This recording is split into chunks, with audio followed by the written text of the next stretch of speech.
आज करवा चौथ है और करवा माता की कथा मैं शुरू करती हूँ। इनकी 4 कथा हैं। एक साहूकार था जिसके 7 बेटे थे, 7 बेटे और 1 बेटी थी। सातों भाई व बहन एक साथ बैठकर भोजन करते थे। एक दिन कार्तिक की कृष्ण पक्ष की चौथ का व्रत आया।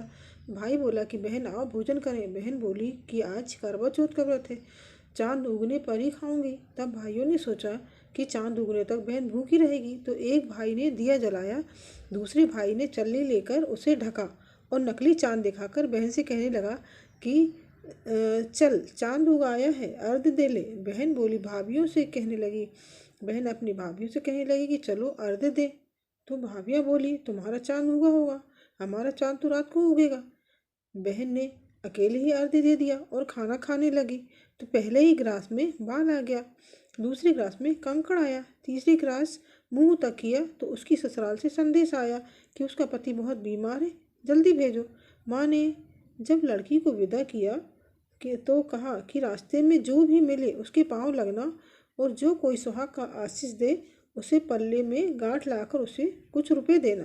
बहन जब भाइयों से विदा हुई तो रास्ते में जो भी मिला उसने यही आशीष दी कि तुम 7 भाइयों की बहन, तुम्हारे भाई सुखी रहें और तुम उसका सुख देखो। सुहाग का आशीष किसी ने भी नहीं दिया। जब वह ससुराल पहुंची तो दरवाजे पर उसकी छोटी नंद खड़ी थी। वह उसके पाँव लगी तो उसने कहा कि सुहागिन रहो, सपूती हो। उसने यह सुनकर पल्ले में गांठ बांधी और नंद को सोने का सिक्का दिया। तब भीतर गई तो सास ने कहा कि पति धरती पर पड़ा है। तो वह उसके पास जाकर उसकी सेवा करने के लिए बैठ गई। बाद में सास ने दासी के हाथ बची कुची रोटी भेज दी। इस प्रकार से समय बीतते बीतते मृगशीर्ष मार्गशीर्ष की चौथ आई तो चौथ माता बोली करवा ले भाइयों की प्यारी बहन करवा ले। लेकिन जब उसे चौथ माता नहीं दिखाई दी तो वह बोली माता आपने मुझे उजाड़ा है, आप ही मेरा उद्धार करेंगी, आपको मेरा सुहाग देना पड़ेगा।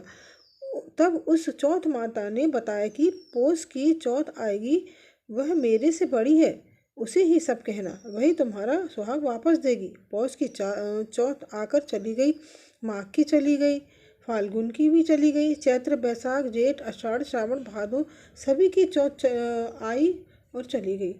लेकिन आगे वाली को कहना।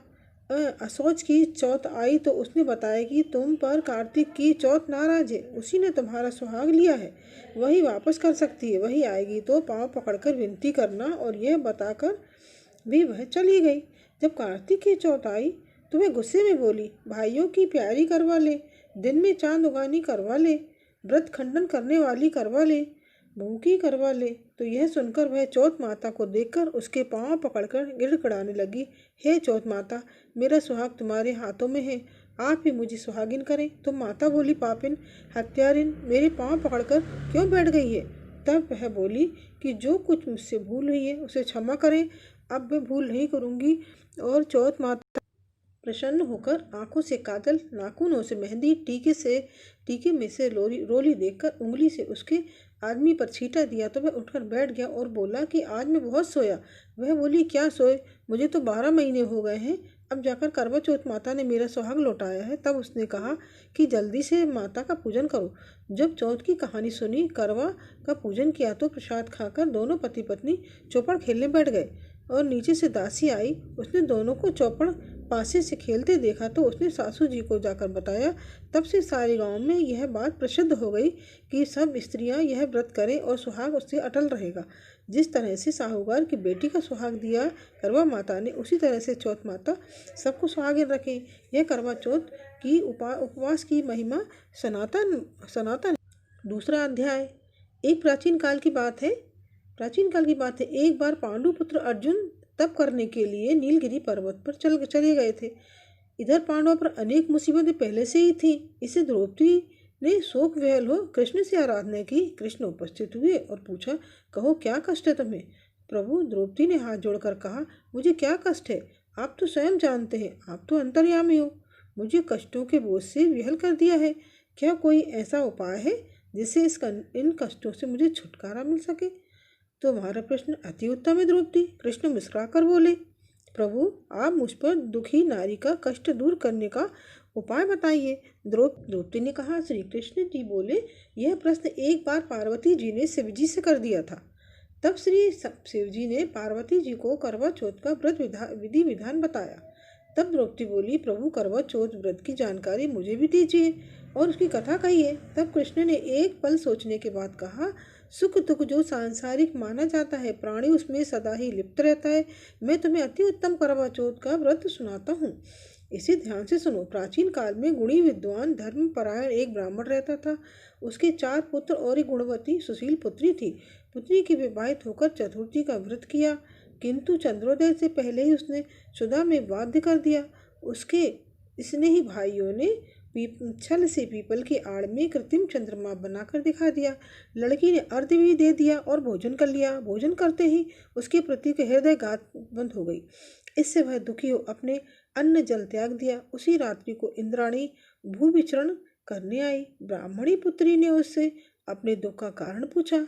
इंद्राणी ने बताया कि तुम्हें करवा चौथ व्रत में चौथ दर्शन से पहले भोजन कर लेने से यह कष्ट हुआ है। तब उस लड़की ने अंजलि बांधकर विनय की कि इससे मेरी मुक्ति होने का कोई उपाय बताइए। इस पर इंद्राणी ने कहा, यदि तुम विधि पूर्वक अगली करवा चौथ का व्रत करो तो तुम्हारे पति पुनर्जीवित हो जाएंगे। कन्या ने ऐसा ही करने का वचन दिया तो उसका पति स्वस्थ हो गया। इस घर पर उस कन्या के वर्ष भर प्रत्येक चतुर्थी का कन्या ने व्रत किया और अनंत सौभाग्य अखंड सौभाग्य प्राप्त किया। श्री कृष्ण जी ने कहा, हे द्रौपदी, यदि तुम इस व्रत को करोगी तो तुम्हारे सभी संकट टल जाएंगे। इस प्रकार द्रौपदी ने व्रत किया और पांडव सभी क्षेत्रों में विजयी हुए। इस प्रकार से सौभाग्य, पुत्र पौत्रादि धान्य की इच्छुक स्त्रियों को यह व्रत विधि पूर्वक करना चाहिए। इस व्रत में भगवान शंकर जी की आरती होती है। अब तीसरा अध्याय प्रारंभ। एक ब्राह्मण परिवार में 7 बहुएं थीं। 6 बहुओं के मायके वाले बहुत अमीर थे, इसी कारण ससुराल में उसका बड़ा मान था। परंतु छोटी के मायके में कोई न था। वह घर का सारा कामकाज करती, सबकी सेवा करती, पर कोई भी उससे प्यार नहीं करता था। सभी दुत्कारते रहते थे। 30 त्यौहार पर भी उसके मायके से कोई नहीं आता था। वह बहुत दुखी होती थी।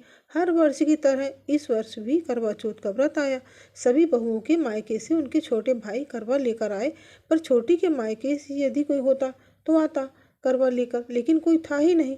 तो सास भी उसको छोटी होने के नाते खरी खोटी सुनाती रही। वह बहुत दुखी होकर घर से निकल पड़ी और जंगल में जाकर रोने लगी। एक नाग बहुत देर से उसका रोना सुन रहा था। अंत में उनसे अपने बिल में से निकल कर आया और छोटी बहू से पूछने लगा कि बेटी, क्या बात है, तुम क्यों रो रही हो? छोटी बोली, आज करवा चौथ है, मेरा कोई भाई नहीं है। यदि कोई मेरा भाई होता तो आज करवा लेकर जरूर आ। नाग को छोटी बहू पर दया आ गई। नाग ने कहा, बेटी तुम घर चलो, अभी मैं करवा लेकर आता हूँ। थोड़ी देर बाद नाग बहू की ससुराल पहुँचा। ससुराल वाले इतना सामान देकर चकित हो गए। सास भी प्रसन्न हो गई। सास ने प्रसन्न मन से छोटी बहू को नाग देवता के साथ भेज दिया। नाग देवता ने छोटी बहू को अपना सारा महल दिखाया। कहा, जितने दिन चाहो आराम से रहो, मन चाह खाओ, मन चाह पहनो, पर एक बात ध्यान रखना, सामने रखी नांद कभी मत खोलना। छोटी बहू सारा समय महल में आराम से काटती। नांद के बारे में उसकी उत्सुकता बढ़ती जाती। एक दिन जब घर में कोई नहीं था, उसने नांद को उठाया और देखा तो हजारों छोटे छोटे सांप के बच्चे और यह इधर उधर रेंगने लगे। उसने जल्दी से नांद ढक दी। जल्दी में एक सांप की पूंछ कट गई तो नांद के नीचे आकर कट गई। शाम को जब नाग के आने पर छोटी बहू ने अपनी गलती स्वीकार की तो नाग ने भी उसे क्षमा कर दिया। जब छोटी बहू ने ससुराल जाने की इच्छा प्रकट की और तो उसने धन धान्य आदि रत्न आदि देकर उन्हें विदा किया। छोटी बहू की ससुराल में अब बड़ी इज्जत होने लगी थी। जिस सांप की पूंछ कटी थी उसे सभी बांडा कहकर तंग करने लगे। एक दिन उसने अपनी माँ से पूछा कि मेरी पूंछ कैसे कटी। माँ ने कहा कि छोटी बहू के नांद उठाने से जल्दी में रखने से तुम्हारी पूंछ कटी है। तो वह बोला, मैं छोटी बहू से बदला लूँगा। माँ के बहुत समझाने पर भी वह एक दिन चुपचाप से छोटी बहू के घर जा छुपा और मौका पाकर उसे काटने की सोचने लगा। छोटी बहू और उसकी सास में किसी बात पर बहस हो रही थी। छोटी बहू कसम खा कर कह रही थी कि मैंने ऐसा नहीं किया है। वह कह रही थी, मुझे बांडा भैया से प्यारा कोई नहीं है, उन्हीं की कसम खाकर कहती हूँ कि मैंने ऐसा नहीं किया।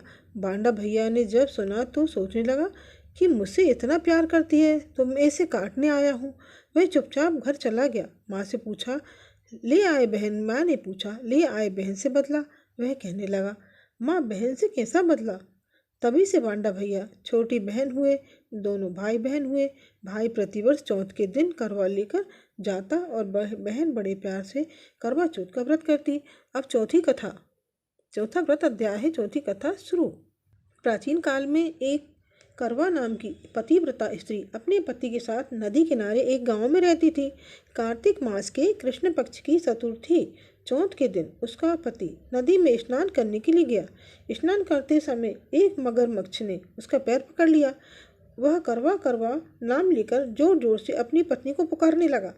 उसकी आवाज़ सुनकर उसकी पत्नी दौड़कर आई और उसने मगर को कच्चे धागे से बांध दिया। मगर को बांधकर वह यमराज के यहाँ पहुंची और यमराज से बोली, भगवान, मगरमच्छ पति का पैर पकड़ लिया है, अतः पैर पकड़ने के अपराध में आप अपने बल से उसे मगरमच्छ को नरक में ले जाओ। यमराज ने कहा, अभी मगरमच्छ की आयु शेष है, अतः मैं उसे नहीं मार सकता। इस पर करवा ने कहा, यदि आप ऐसा नहीं करोगे तो मैं आपको श्राप देकर नष्ट कर दूंगी। यह सुनकर यमराज डर गए और उस पतिव्रता स्त्री के साथ जाकर मगरमच्छ को उन्होंने यमपुरी भेज दिया और करवा के पति को दीर्घायु प्रदान की। उसी दिन से यह करवा चौथ मनाई जाती है और सुहागन स्त्रियों को व्रत के द्वारा यह फल मिलता है। वह करवा माता, जैसे तुमने मेरे पति की रक्षा की, ऐसी आप सबके पतियों की रक्षा करना, सबको अखंड सुहाग का वरदान देना। सभी अखंड सौभाग्यवती रहें, सदा सुहागिन रहें, सदा खुश रहें, धन्य धान्य से परिपूर्ण रहें। पूजा समाप्त होने के बाद आज कथा पूरी समाप्त हो चुकी है। 4 अध्याय पूरे हो चुके हैं, 4 कथा पूरी हो चुकी हैं। अब आप पूजा होने के बाद खाली करवा रहता है, आप उसका क्या करें? खाली करवे में गेहूं या चावल भर के उसमें 11 या 21 रुपये गुप्त रखकर और सासू माँ को या जेठानी को या ब्राह्मणी को, आप किसी को भी दान देवें, उनका आशीर्वाद लें और श्रृंगार का सामान उसी के ऊपर रखकर इसके बाद उनको दान में देवें। इसके बाद आपको पति पानी पिलाएंगे तो आप अपना व्रत आपका खुल जाएगा। करवा माता के सामने जो आप हलवा पूड़ी का भोग रखते हैं, उस भोग को या तो कन्या को दें, कन्या ना हो तो आप गाय को वो दे सकते हैं। कहानी सुनने के बाद आप चांद की पूजा करें, पति की पूजा करें। छन्नी को एक दीपक जला के एक छन्नी के ऊपर अंदर छन्नी में रख के और खड़ा करके आप छन्नी को खड़ा करेंगे, उसमें दीपक जलाएंगे और दीपक जला के चांद को देखें, फिर पति को देखें, फिर आरती करें। इसके बाद पति के पैर छुएं और खाली करवा होने के बाद आप उसमें गेहूं या चावल भर के वही दान देना है। आप कभी भी दे सकते हैं, दूसरे दिन दे दें, तीसरे दिन, 8 दिन बाद दे दें, 1 महीने बाद, जब भी आपको टाइम मिलता है तो आप वो सामान दान में कभी भी दे सकते हैं, आप उसको रख सकते हैं। मेरी पूजा समाप्त हो चुकी है।